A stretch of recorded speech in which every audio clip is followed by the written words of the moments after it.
O governo federal contesta o estudo da ONU que coloca o Brasil na posição de número 79 no ranking do IDH, o Índice de Desenvolvimento Humano do ano passado. O Ministério de Desenvolvimento Social e Combate à Fome diz que a ONU usou dados desatualizados. Vamos conversar agora sobre esse assunto com o repórter Rodrigo Psitelli. Rodrigo, boa noite. Quer dizer então que para o governo a gente está bem melhor do que diz a ONU? Boa noite, Ricardo. Boa noite a todos. Exatamente. O governo brasileiro diz que se a ONU considerasse dados atualizados, o Brasil estaria na posição 67. Isso significa uma diferença de 12 pontos. O relatório do Índice de Desenvolvimento Humano é divulgado anualmente com dados de 180 países sobre expectativa de vida, educação e renda. Vamos ver na reportagem. No ranking anterior, o Brasil estava na posição 80. Agora melhorou só um ponto. O relatório divide os países em 4 categorias: nível baixo, médio, elevado e muito elevado. Segundo a ONU, nas últimas 3 décadas, o Brasil registrou crescimento de 36% no IDH e passou da categoria de desenvolvimento baixo, em 1980, para a de desenvolvimento elevado, em 2013. Mesmo assim, na América Latina, só estamos à frente do Peru e da Colômbia.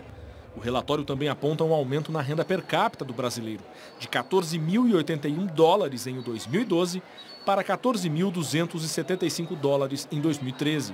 O progresso alcançado até o momento, ele é consistente, ele é importante e as ameaças são as ameaças que todas as sociedades estão sofrendo no mundo inteiro.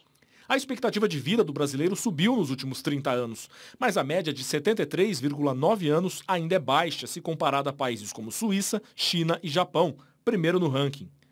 Outro dado preocupante é o da escolaridade. A média de anos de estudo é a mesma de 2010, 7,2 anos. A maior parte dos dados que vêm sendo utilizados, infelizmente, ainda são desatualizados. Vários países têm seus indicadores com estatísticas atualizadas, estatísticas similares às brasileiras que estavam disponíveis e que podiam estar sendo utilizadas. A primeira colocação no ranking continua com a Noruega, seguida por Austrália, Suíça e Suécia. Os Estados Unidos, antes na terceira colocação, caíram para o 5º lugar. Os 3 piores colocados são os africanos República Central da África, Congo e Níger, país vizinho à Nigéria. Converso agora com a professora Jaqueline Quaresemi, ela é professora do curso de pós-graduação em Opinião Pública e Inteligência de Mercado da Escola de Sociologia e Política de São Paulo. Professora, boa noite. Afinal, o IDH reflete a realidade brasileira? Reflete a realidade brasileira, sim. Nós temos uma exclusão histórica da questão da educação no país, que os três variáveis que compõem esse indicador do IDH é renda, educação e expectativa de vida. Quer dizer, expectativa de vida, o Brasil acompanha o mundo. Na questão da renda, houve uma melhora da renda aí nos últimos 15, 20 anos, vem se melhorando a renda. E a educação é um problema muito sério e tem uma reivindicação histórica aí dos movimentos ligados à educação. O governo está tentando avançar nesse sentido, destinando 10% do PIB em até 20 anos, chegar a esse patamar de 10% do PIB, na verdade tentando reduzir um pouco e melhorar a educação. Eu insisto que o problema de o Brasil ter ficado mal posicionado tem muito a ver com a questão da concentração de renda no país. E para a 7ª economia do mundo, o resultado é desastroso, né? É muito ruim. É muito ruim. Assim, ó, ele é um índice elevado, se for falar em IDH, porque você tem de 0 a 1, mais próximo de 1, os índices são melhores. No entanto, o fato de a 7ª economia, quer dizer, o Brasil é uma potência com recursos naturais e etc., o que nós temos?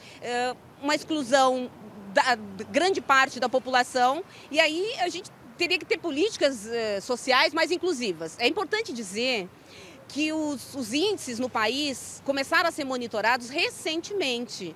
E indicadores sociais, índices e indicadores, eles são, na verdade, para melhorar a qualidade das políticas públicas, corrigir, adequar ou mudar.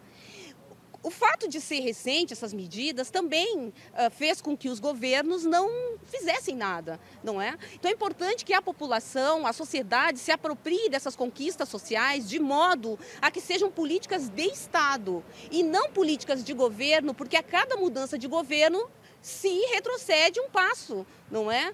Então o Brasil ele está mal posicionado, sim, ainda que o índice tenha melhorado um ponto em relação a 2012. Muito obrigado, professora. Nós voltamos ao estúdio com você, Ricardo. Obrigado, Rodrigo. Obrigado também à professora.